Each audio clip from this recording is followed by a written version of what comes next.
যে সাংবাদিক বৈঠক, আমি ব্রাত্য বসু। আজকের বিষয়টা যদি বলতে হয় এক কথায়, তাহলে হচ্ছে যে আমাদের মমতা বন্দ্যোপাধ্যায়ের সরকারের, মামাটি মানুষের সরকারের যে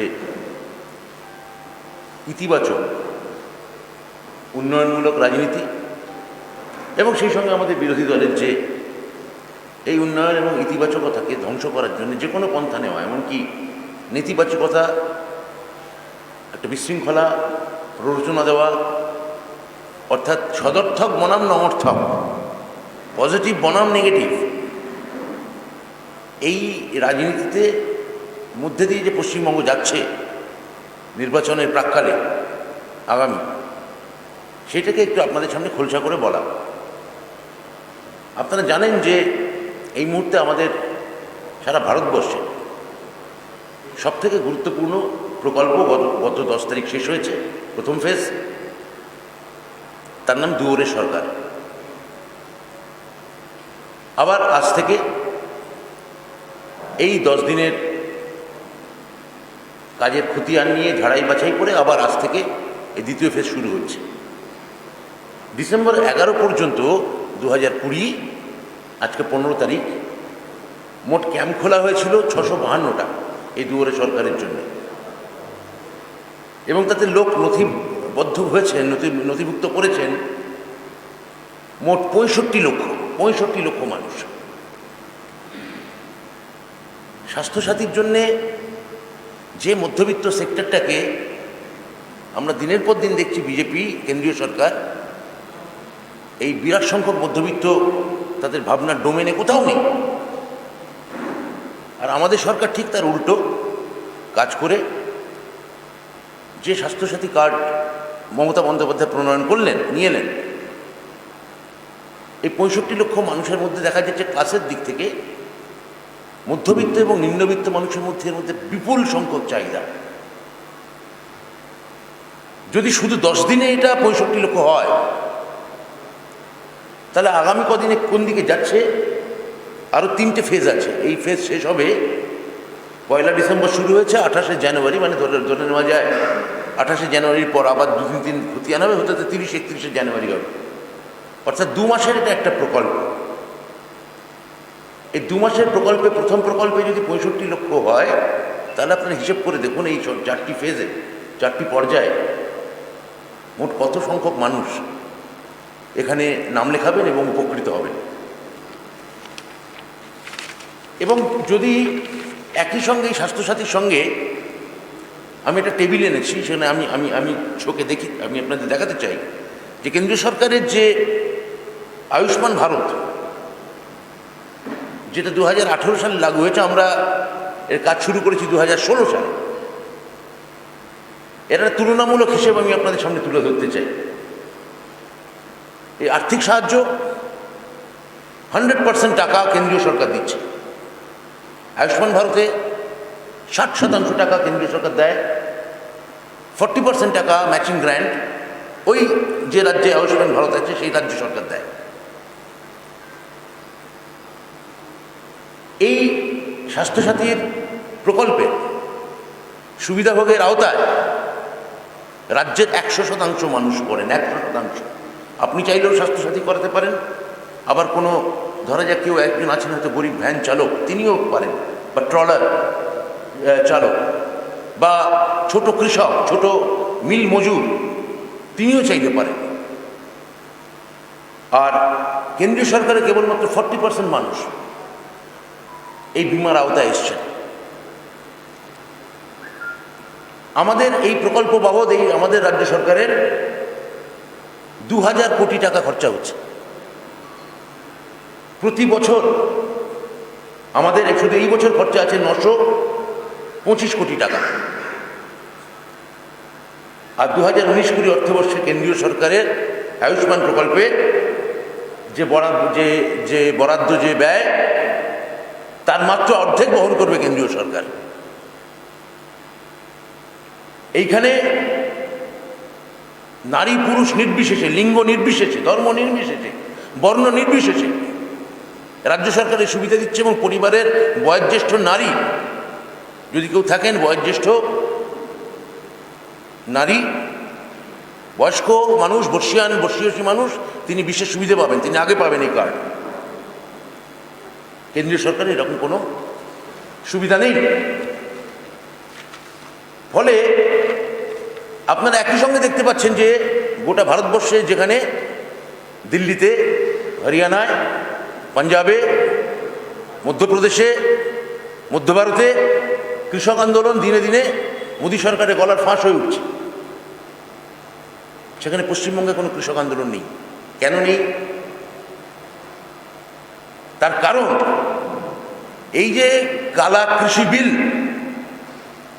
তার যে ভয়ঙ্কর দিকগুলি কৃষকদের ক্ষতিগ্রস্ত করছে, তার যে বাফার জোন, সেটা আমাদের কৃষক বন্ধুতে মমতা বন্দ্যোপাধ্যায় অনেক আগেই কৃষকদের সুরক্ষিত করে রেখে দিয়েছে, প্রোটেক্টেড। আমাদের রাজ্যের কৃষকরা সেই নিরাপদ অবস্থানে আছেন, দে ফিল প্রোটেক্টেড। কেননা কৃষক বন্ধুতে আমাদের যে মমতা বন্দ্যোপাধ্যায়ের, আমাদের মুখ্যমন্ত্রী তৈরি করে যে কৃষক বন্ধু যে প্রকল্প, তার আর্থিক সহায়তা প্রত্যেক একর, একজন কৃষক একর প্রতি 5,000 টাকা পান। আর প্রধানমন্ত্রীর যে কিষাণ বিল, তাতে একর প্রতি একজন কৃষক একর প্রতি পাবেন মাত্র 1,214 টাকা। অর্থাৎ আমরা দিচ্ছি 5,000 টাকা কৃষককে একর পিছু, কেন্দ্রীয় সরকার 1,214 টাকা। সমস্ত কৃষক পরিবার, এই কৃষক বন্ধুতে রাজ্যের সমস্ত কৃষক পরিবার, তারা এই কৃষক বন্ধুর আওতার, প্রকল্পের আওতার মধ্যে আছেন, আসতে পারেন। কিন্তু এই পিএম কিষানে যে প্রকল্প, সেখানে সেই চাষি আসতে পারবেন যার 2 হেক্টর জমি আছে, 2 হেক্টর জমি আছে। অর্থাৎ ছোট চাষিদের জন্যে কোনো নিরাপত্তা নেই। আমরা এই কৃষক বন্ধু প্রকল্পে প্রতিটি কৃষককে 100% বিমার আওতার মধ্যে নিয়ে আসছি, 100% বিমার সুবিধা তাদের আমরা দিচ্ছি। সেখানে পিএম কিষাণ একজন কৃষককে দিচ্ছেন 92% বিমা, 92%। এছাড়াও আমরা অতিরিক্ত সুবিধা দিচ্ছি যে 18 থেকে 60 বছর বয়সী যদি কোনো একজন কৃষক মারা যান, একটি কৃষক, তার সমস্ত পরিবার 2 লক্ষ টাকা অনুদান পাবেন। পিএম কিষাণে এরকম কোনো কৃষক আত্মহত্যা করুক, কোনো কৃষক মারা যান, কোনো ক্ষয়রাতি বা অনুদানের কোনো প্রভিশনই নেই। 1 বছর যদি দেখেন 2018 থেকে 19, আমাদের এই কৃষক বন্ধুতে 94% কৃষক প্রথম 8 মাসে সর্বমোট 500 কোটি টাকা পেয়েছেন।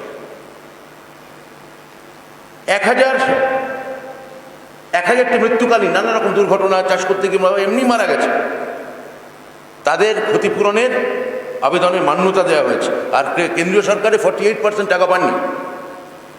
10 জনের মধ্যে 7 জন কৃষক, প্রতি 10 জনের মধ্যে 7 জন কৃষক তাদের প্রাপ্য টাকা পাননি। আর বরাদ্দের পরিমাণে, যে মূল বাজেটে যে বরাদ্দের পরিমাণ ছিল এই প্রকল্পের পেছনে, তার মাত্র 49% টাকা ব্যয় করতে পেরেছে। ফলে এই মুহূর্তে আমাদের রাজ্য 100 দিনের কাজে আমাদের বাংলা 1 নম্বরে, দক্ষতা উন্নয়নে বাংলা 1 নম্বরে, কাজের স্বচ্ছতা এবং টেন্ডারিংয়ে বাংলা 1 নম্বরে, ব্যবসা করার সুবিধাতে বাংলা 1 নম্বরে, কৃষকদের আয় বৃদ্ধিতে বাংলা 1 নম্বরে, শিক্ষার্থীদের বৃত্তি প্রদানের ক্ষেত্রে বাংলা 1 নম্বরে, গ্রামীণ সড়ক যোগাযোগ ব্যবস্থাতে বাংলা 1 নম্বরে। এই যে বিশ্ব বাংলা এবং সোনার বাংলা, অর্থাৎ আঞ্চলিকতাকে মান্যতা দিয়ে আন্তর্জাতিকতাবাদকে, বাংলাকে ক্রমে ক্রমে ধীরে ধীরে 10 বছর ধরে মমতা বন্দ্যোপাধ্যায় তুলে ধরা এবং রিপোর্ট কার্ড প্রকাশ করা, 10 বছর লেগেছে একটা রিপোর্ট কার্ড প্রকাশ করতে। আর সেটা একটা পার্টি অফিস থেকে খোদল বার করে গোল গোল দাগ দিয়ে এই 5 সেকেন্ডে 10 সেকেন্ডে এই এখানে ভুল আছে, এই ওখানে ভুল আছে। একটা রিপোর্ট কার্ড তৈরি করতে সময় লেগেছে আমাদের সরকারের 10 বছর। লোক লস্কর, মানুষ, প্রচুর অফিসার্স, একটা সিস্টেম, অনেকে জড়ো হয়ে অনেক ডেটা, অনেক পরিসংখ্যান, সেগুলোকে একটাকে এনে আপনারা জানেন, সেটা একটা 5 মিনিটে বলে দেওয়া হচ্ছে তো এখানে ভুল আছে। এই যে একটা ইতিবাচক রাজনীতির পাশাপাশি বিশৃঙ্খলা তৈরি করা, খুন জখমের প্ররোচনা দেওয়া, লাশ খুঁজে বেড়ানো, অবরোধ করা, ভাঙচুর করা, কথায় কথায় বলা মানুষের মাথা লক্ষ্য করি গুলি ছুড়ব, কথায় কথায় বলা আমরা বদলাও নেব, বদলও করব, এই যে একটা ভায়োলেন্স তৈরি করা এবং এমন একটা মৌখিক ভায়োলেন্স তৈরি করা যা কর্মীদের সামনে রেখে কর্মীদের মৃত্যুর বিনিময়ে বিজেপি ক্ষমতা দখল করতে চাইছে, রাজ্যকে আনস্টেবল করতে চাইছে। যেখানে এত কাজ হয়েছে, যেখানে আমাদের দৃষ্টিভঙ্গিটা সর্বক্ষণ একটা ইতিবাচক জায়গায় আছে, একটা পজিটিভ জায়গায় আছে, এত সংখ্যক মানুষ সুবিধে পেয়েছে, সেখানে সাদার পাশাপাশি কিছু কিছু মানুষ কালোকে চ্যাম্পিয়ন করতে চাইছে, কালোকে তুলে ধরতে চাইছে। মানুষ ঠিক করবেন, আমরা আমাদের ওরা যত পারেন গালাগাল করুন, খেউর করুন, কুৎসা করুন, আমরা বারবার আপনাদের সামনে আসব এই ধরনের কাজ নিয়ে। আমরা যে কাজটা করছি সেই কাজের পরিসংখ্যান খতিয়ান আপনাদের সামনে তুলে ধরব। আমরা মনে করছি যে বাংলায় অশুভবুদ্ধি সম্পন্ন মানুষ নিশ্চয়ই কিছু আছে, কিন্তু শুভবুদ্ধি মানুষের সংখ্যা অনেক বেশি। নুইসেন্স ভ্যালু পাকানোর মানুষ অনেক আছে, কিন্তু স্ট্রেংথ, সত্যিকারের শক্তিশালী মানুষের সংখ্যা অনেক বেশি। লুম্পেনও হয়তো কিছু আছে, কিন্তু সেই লুম্পেনের থেকে আমার ধারণা সুস্থভাবে ভাবতে চান, সদর্থকভাবে ভাবতে চান, পজিটিভ চিন্তা করতে চান, এই ধরনের মানুষের সংখ্যা বাংলায় এখনো বেশি। সেই জন্য আজকে আমি এই কতগুলো তথ্য দিলাম।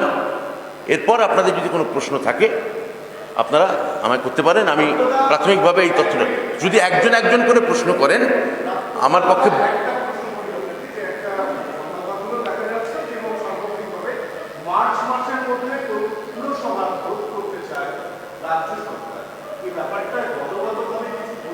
কলকাতা পুরসভা, সেটা আমি আসার আগে টিভিতে দেখছিলাম। এখন দেখুন, আমরা হচ্ছি রাজ্য সরকার চাইতে পারে, নির্বাচন কমিশনে চাইতে পারে, আমরা হচ্ছে কী বলুন তো, আমরা হচ্ছে সারা বছরের, আমরা হঠাৎ পরীক্ষা আসতে পারে, কিন্তু আমরা প্রিপারেশন তো সারা বছর ধরে করি। পরে পরীক্ষা কখন হচ্ছে এই নিয়ে আমাদের কোনো মার্চে হবে, পরীক্ষা এপ্রিলে হবে। দল প্রস্তুত, আমরা তো সারা বছর কাজ করে গেছি। আমরা তো কোনো প্ররোচনা দেওয়া, নিউসেন্স ভ্যালু তৈরি করা, ভাঙচুর করা, এই ধরনের কোনো কাজে আমরা প্রবৃত্ত রাখিনি নিয়ে যাই। ফলে ইলেকশন হলে হবে, ইলেকশন সময় ইলেকশন হবে। কী বলার আছে আমাদের?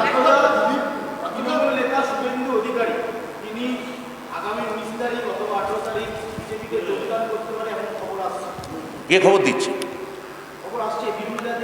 কোথা থেকে আসছে?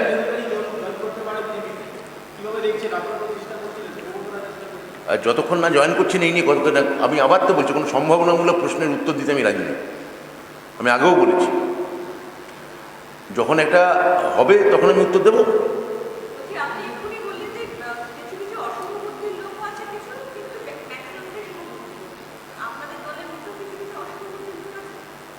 সেটা আপনি খুঁজে বার করবেন, সেটা আপনার খুঁজে বার করার কাজ।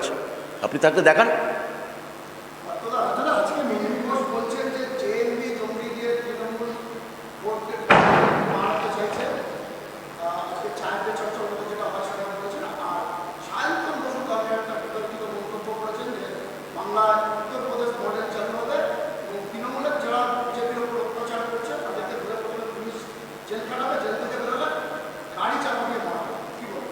দেখুন, এই ধরনের, আমি আবার বললাম, এক ধরনের মৌখিক ভায়োলেন্স তৈরি করা, সারাক্ষণ একটা হিংসার কথা বলা, বিদ্বেষের কথা বলা।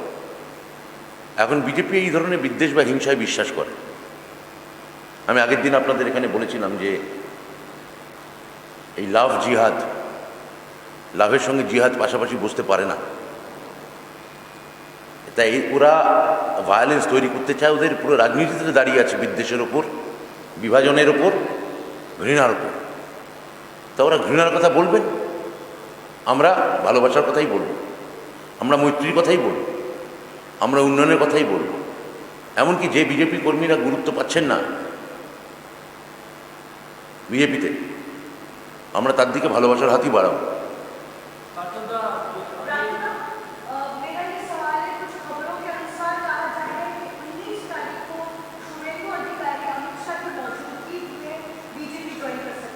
I just answered this question to the fellow because I told them that is a possibility. So saying about a possibility, I can't answer anything about the fictitious possible thing. When it will be possible, I will be answered.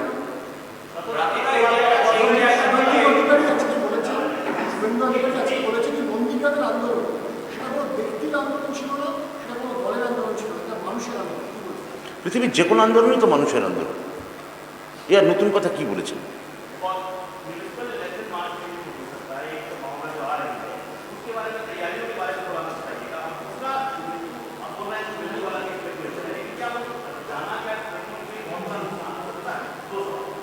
आपका पहला सवाल क्या था?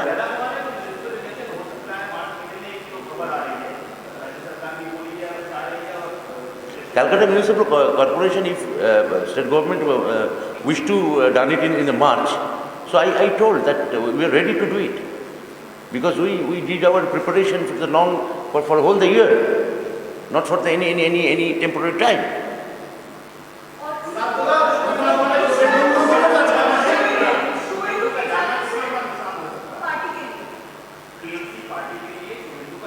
মমতা বন্দ্যোপাধ্যায় বলেছেন, এমনকি আমাদের যদি একজন Mamata Bandyopadhyay told that if any councillors would go and leave our party, that's our loss, because we don't want to go into any other party. It's applicable from the councillor level to minister level. It's applicable for anybody. And we are not like fascist party like BJP that we can expel Jaswant Sinha to write a book only. We can corner Lal Krishna Advani to praise Muhammad Ali Jinnah. We are not BJP that we throw Arun Shourie or Shatrughan Sinha because they are anti-Modi. Never. We are not fascist party like BJP. সংগঠনে একটা কথা বলবো, যশবন্ত সিনহা একটা বই লিখেছে, সেই বই লেখার অপরাধে বিজেপি থেকে বার করে দেওয়া হয়েছে। শত্রুঘ্ন সিনহাকে দল থেকে বার করে দেওয়া হয়েছে, অরুণ শৌরীকে দল থেকে বার করে দেওয়া হয়েছে। লালকৃষ্ণ আডবাণী জিন্নার খালি প্রশংসা করেছিলেন, দলে কোণঠাসা করে দেওয়া হয়েছে। তো এইটা কি দলীয় গণতন্ত্রের নমুনা? আপনারা আমাকে শুভেন্দু অধিকারীকে নিয়ে প্রশ্ন করছেন। হ্যাঁ,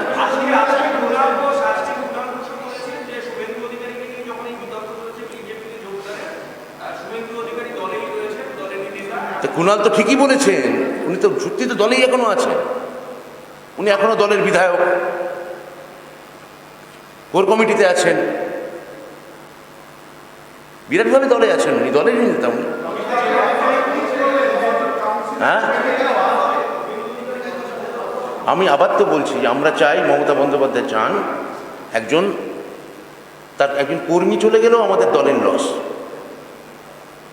যদি কোনো একজন কর্মী চলে যান আমার দলের, মমতা বন্দ্যোপাধ্যায় তাকেও প্রোটেক্ট করতে চান, তাকেও রাখতে চান। আমরা চাই না আমাদের দল থেকে কেউ চলে যাক, কেউ না।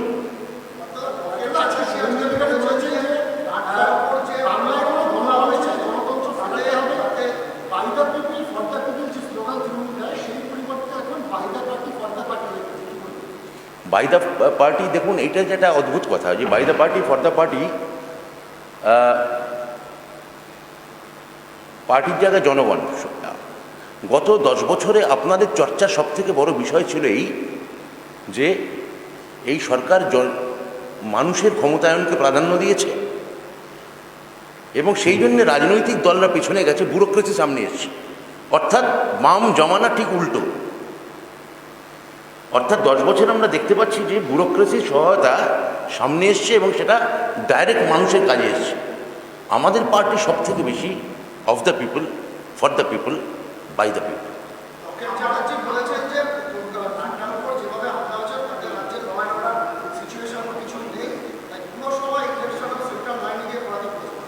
সেটা ওনার মত, উনি বলেছেন, আমরা তা একদমই তা মনে করি না।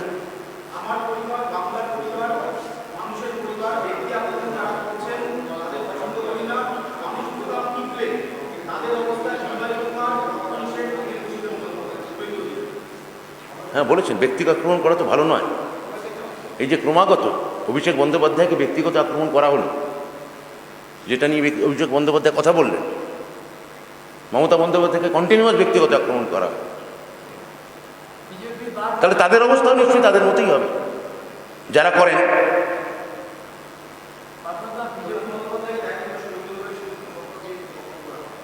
আমি কারো কথা ওইভাবে বলতে পারবো না।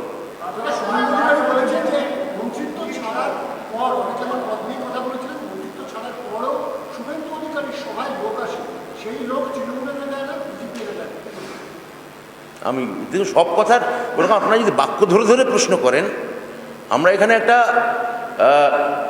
রচনার সারসংক্ষেপ নিয়ে কথা বলতে বসেছি। আপনি যে গোটা রচনা এবং ফুটনোট পর্যন্ত যান, তা আমি তো ঠিক বামনদেব চক্রবর্তী নই যে ব্যাকরণ বই নিয়ে বসে আছি।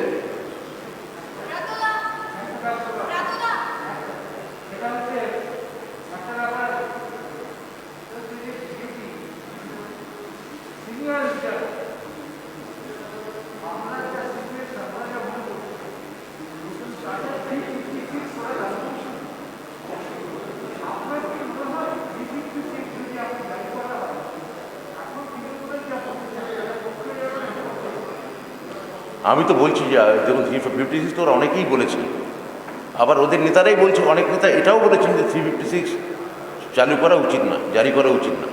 অর্থাৎ ওদের নিজেদের মধ্যেই নিয়ে মতদ্বৈধ আছে, মতান্তর আছে। আমরা বরাবর যা বলেছি এখনও তাই বলছি। করে দেখান না 356, বলুন না।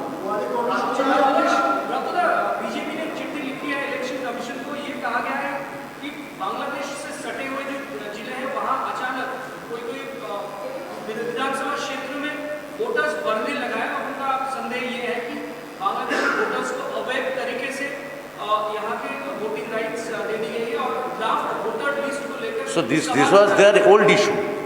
They committed for NRC for this matter, but still they didn't imply it. NRC लागू करो भाई। अब बोल रहे हैं NRC करेगा, NRC क्यों कर नहीं है? फिर से ये बात क्यों बोल रहे हैं? So this is the part of NRC issue. So they didn't do it. So why we can tell it about this matter?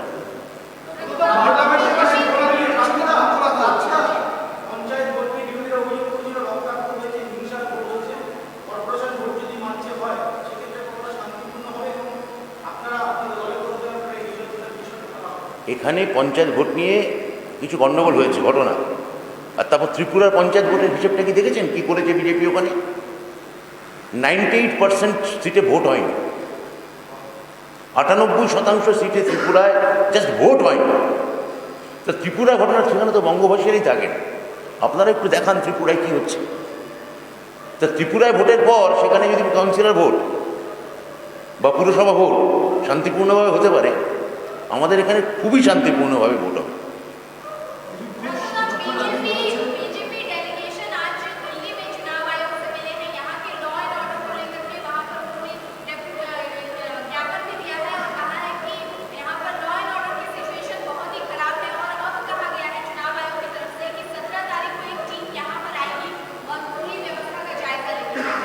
They have sent the teams earlier also. They sent at least 3 times or 4 times, I think. I now forget about the numbers. They came also in last Lok Sabha also, Parliament election also. So what? They can send. They have the authority, but their law and order, the far better than UP or Gujarat in Bengal. Far better. At least.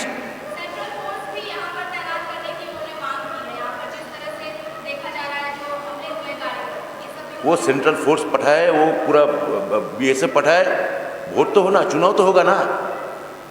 चुनाव तो people उनको राय देगा, तो जो होगा वो देखा जाएगा।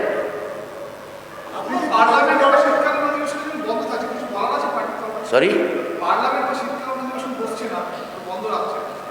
ওরা তো কৃষক বিলটাকে ফেস করতে চাইছে না, পার্লামেন্ট বন্ধ রাখছে কেন?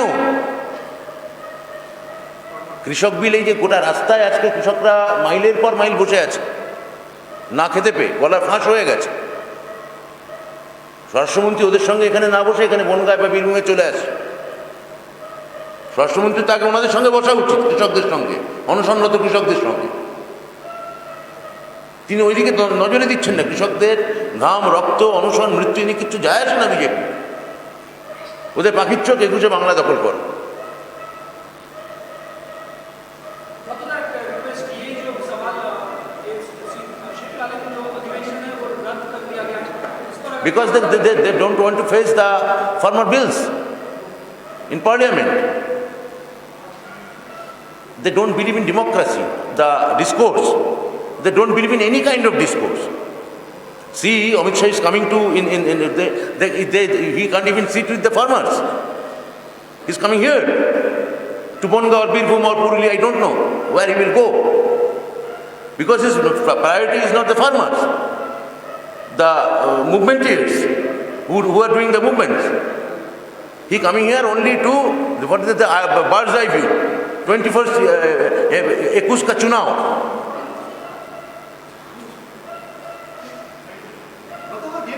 আইপিএস কে ডেলিগেশনে ডাকা হয়েছিল ডেপুটেশনে, তাদের কারেন্ট স্ট্যাটাস জানতে চেয়ে আজকে আবার কেন্দ্র একটা চিঠি দিয়েছে। সে চিঠি ওরা দিতে পারেন, কিন্তু মনে করে দেখুন যে 2013 সালে ঠিক একইভাবে জয়ললিতার সঙ্গে সুপ্রিম কোর্ট, জয়ললিতা সুপ্রিম কোর্টে কেস করেছিল যে 1953 যে 54 যে আইপিএস অ্যাক্ট 6 নম্বর ধারা, তাতে আপনি এরকম রাজ্য সরকারের কোনো আইপিএস অফিসারকে আপনি ডেকে মানে ওরকম তলব করতে পারেন না। জয়ললিতা কেসটা জিতেছিলেন 2013 সালে। ওটা আইপিএস অ্যাক্ট অনুযায়ী কোনো রাজ্যের কোনো আমলাকে কেন্দ্র এইভাবে তলব করতে পারে না, স্টেট ক্যাডারকে, মানে রাজ্যের অনুমতি ছাড়া।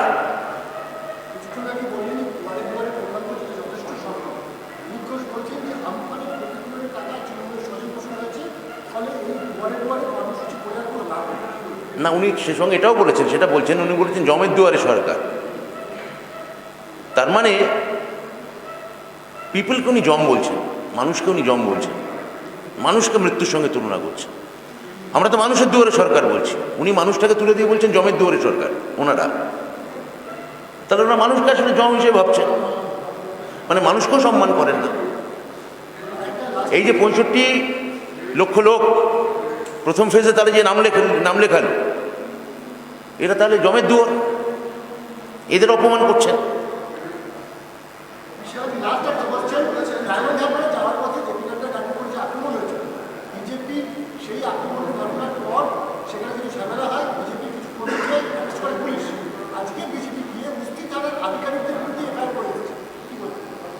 করতেই পারেন ওরা, এবং থানার এগেনস্টে তো সুমোটো কেস হয়েছে অফিসারদের এগেনস্টে। তা রাজ্য সরকার ব্যাপারটাকে যথেষ্ট গুরুত্ব দিয়ে দেখেছে। তারপরের দিন অন্যান্য বিজেপি নেতাদের যাকে বলে সুরক্ষা, সেটা বাড়ানো হয়েছে। বিষয়টা এখনও তদন্তাধীন, এই নিয়ে আমার আর মন্তব্য করা ঠিক হবে না। আমি না, আমি জানি না, সে দল বলতে পারবে না। আলোচনা তো সবসময় হতে পারে, আলোচনা তো সবসময় হবে। আমি তো বললাম যে আমাদের দলের মমতা বন্দ্যোপাধ্যায়ের নীতিই হচ্ছে।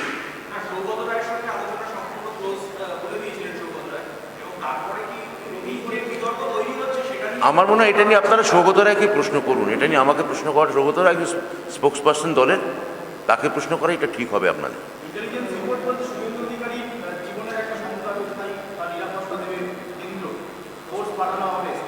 সে কি হলে হবে, সে আগে পরে দেখা যাবে, সেগুলো পরে।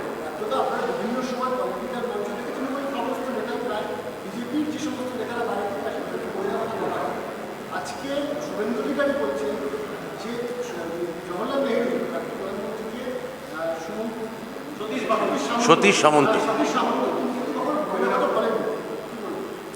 দেখুন বহিরাগত শব্দটাকে আবার বলছি, আপনারা ভুলভাবে ব্যাখ্যা করছেন, মানে বিজেপি ভুলভাবে ব্যাখ্যা করছে। এখানে বাঙালি অবাঙালি সবাই স্বাগত, এবং আমি মনে করি যে পশ্চিমবঙ্গের যে ফ্লারিশমেন্ট ঘটেছে সেখানে অবাঙালিদের একটা বড় ভূমিকা আছে।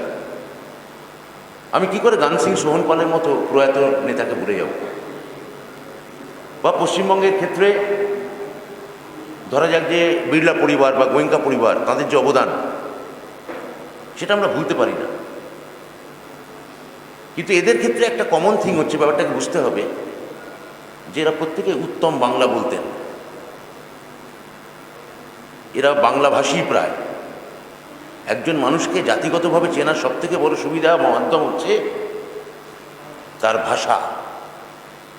প্রশ্নটা বাঙালি অবাঙালি নয়, প্রশ্ন হচ্ছে এখানে যাদের নিয়ন্ত্রণ করতে পাঠানো হচ্ছে তারা বাংলা বলতে জানেন না, যখন গণমাধ্যমের সামনে বাইট দেন একটি বাংলা ভাষা উচ্চারণ করেন না, যখন জনসভায় গিয়ে বক্তৃতা দেন একটি বাংলা বলেন না।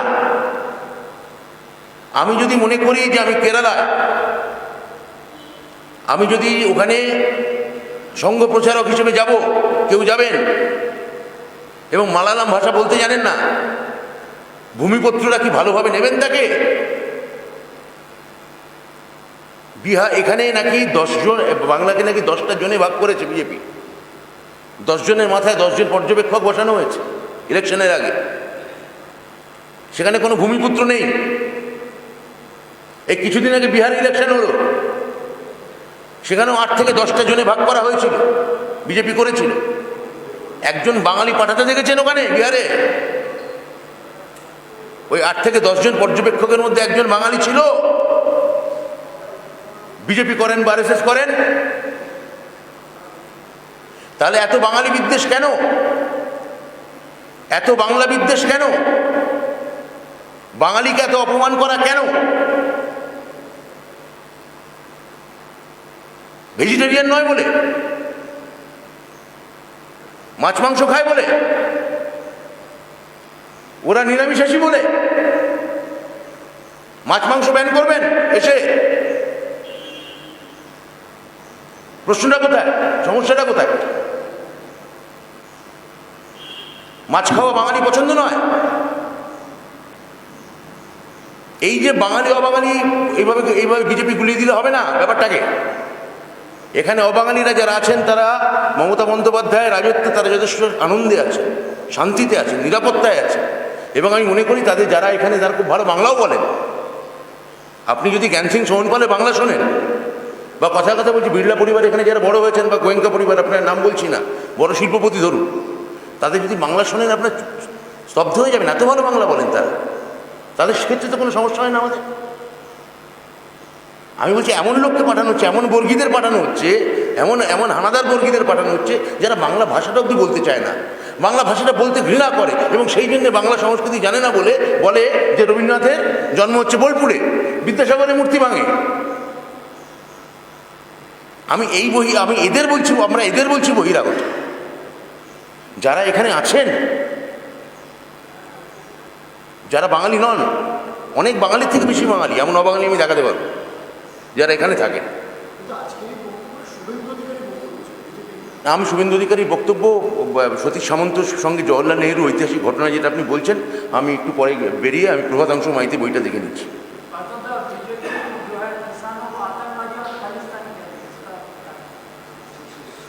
कौन कहा? हाँ तो ऑल जो भरभर राव का आतंकवादी कहा ना, उनको Varavara Rao was terrorist, they are told who participated in Bhima Koregaon movement, all were terrorists, BJP told. So now farmers are terrorists, now middle class will be terrorists, students will be terrorists, everybody will shout a single inch word against BJP or Narendra respected Prime Minister. They all are terrorists. So आतंकवादी terrorists होगा ही जरूर, farmer तो आतंकवादी होगा ही ना, ये उनका theory है।